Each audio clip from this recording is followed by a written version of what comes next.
Pernah nggak teman-teman ngalamin hal seperti pengunjung saya ini? Yaitu dia nggak bisa login ke game football padahal internet lancar. Bahkan kasus ini terjadi ke saya ya. Kalau nggak salah itu pas mulai tanggal 18 dan selesai tanggal 17 18 kemarin lah. Itu juga saya ganti DNS ya. Jadi kasus ini bukan saya saja, ini ada teman-teman saya juga mengalami hal sama. Routing internasional ke beberapa server yang menggunakan endpoint itu sekarang sering delay ya. Jika kita speed test, ini contohnya saya tembus di atas 100 Mbps, tetapi giliran buka YouTube Studio ataupun main game, contohnya ini ya, untuk saudara netizen Indo ini sering delay. Padahal kalau kita nonton YouTube biasa itu lancar-lancar saja. Kok bisa hal ini terjadi? Apakah internetnya memang ngaco atau ada penyebab tersembunyi di balik kecepatan internet ini? Sebenarnya ini masalah klasik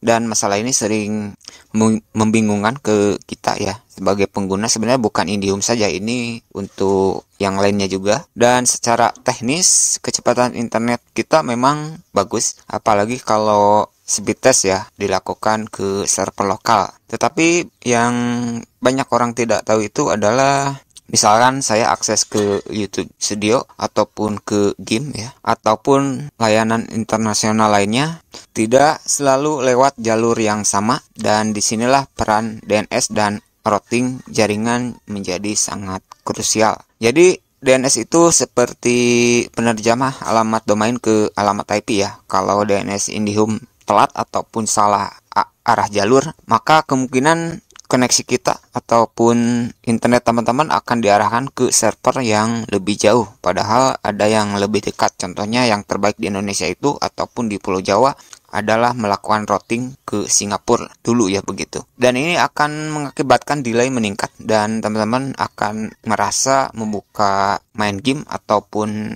seperti TikTok Studio ataupun YouTube Studio itu akan merasa nge-lag ataupun jadi patah-patah ya, bahkan sering delay.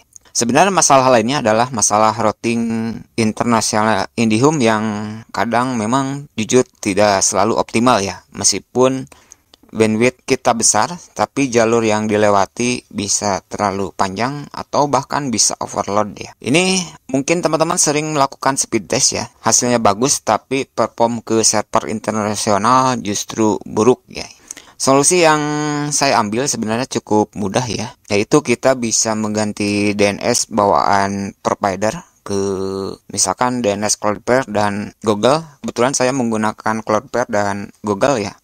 Alasan saya tidak mengganti DNS di router saya itu biar internet positifnya berjalan normal ya. Karena kalau kita mengganti Cloudflare ataupun ke Google, sebenarnya ada DNS yang untuk yang menyamai kinerjanya seperti DNS bawaan provider itu teman-teman bisa menggunakan AdGuar ya. Oke, di sini saya akan memberikan dua solusi. Yang pertama, mungkin teman-teman tidak menggunakan MikroTik atau teman-teman menggunakan MikroTik.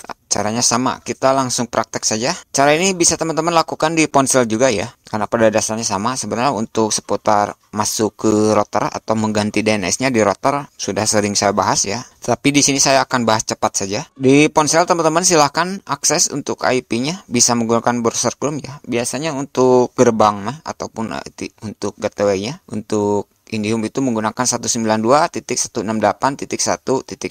Tapi untuk yang seperti Huawei itu ada yang menggunakan 192.168.100.1 ataupun 192.168.1.254.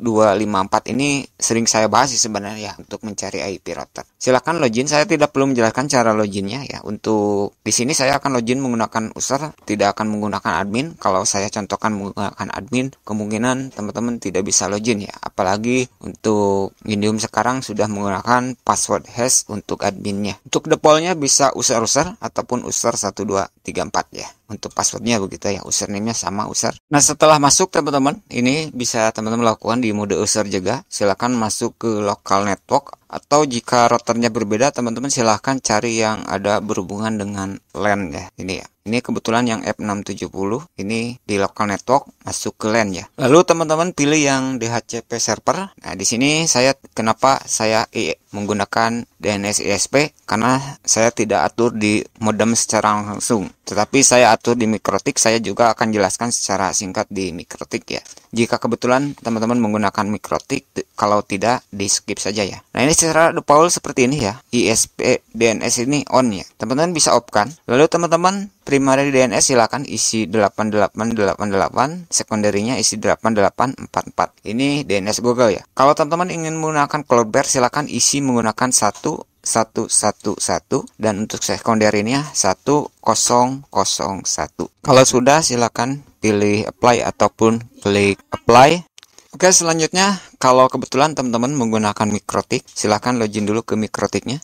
Setelah login ke MikroTik, teman-teman silahkan pilih bagian IP, lalu pilih DHCP client. Nah, di sini teman-teman tinggal klik saja. Jika teman-teman kebetulan menggunakan Winbox lama ataupun yang terbaru, sama saja sebenarnya posisinya. Nah, di sini teman-teman push vir DNS-nya hilangkan ya, checklistnya. Nah, ini ya, vir DNS-nya silahkan hilangkan. Untuk routingnya pilih yes ya. Untuk Indium ini untuk routingnya juga tidak di yes, ini internetnya goyang dompet ya, ataupun tidak jalan. Oke, kalau sudah klik apply, lalu oke ya. Selanjutnya teman-teman buka lagi IP, lalu cari DNS ya. Nah, DNS. Nah, di sini teman-teman DNS server. Nah, ini yang tadi ya, yang ini jika teman-teman lihat. Nah, ini dinamiknya hilang ya, karena ini sudah kita unchecklist ya untuk speed DNS-nya. Nah, teman-teman isi saja DNS. Saya kebetulan menggunakan Google DNS dan Cloudflare ya. Saya isi dua seperti ini. Kalau sudah silakan teman-teman apply oke ya. Kalau sudah teman-teman masuk ke sistem lalu reboot ya, silakan reboot saja. Oke teman-teman, hanya itu dulu untuk video kali ini. Semoga mencerahkan untuk teman-teman semuanya. Jadi internet cepat belum tentu koneksi sehat ya. Jika teman-teman mengalami kasus seperti ini, coba cek DNS, lakukan tes TechRoute dan bandingkan jalurnya ya. Karena internet yang baik itu bukan cuma soal angka Mbps seperti ini ya, tapi soal mana dan lewat mana koneksi kita diarahkan. Kalau video ini bermanfaat, jangan lupa untuk like, share, dan subscribe untuk info teknologi lainnya yang gak kalah penting. Sampai jumpa di video selanjutnya. Bye-bye.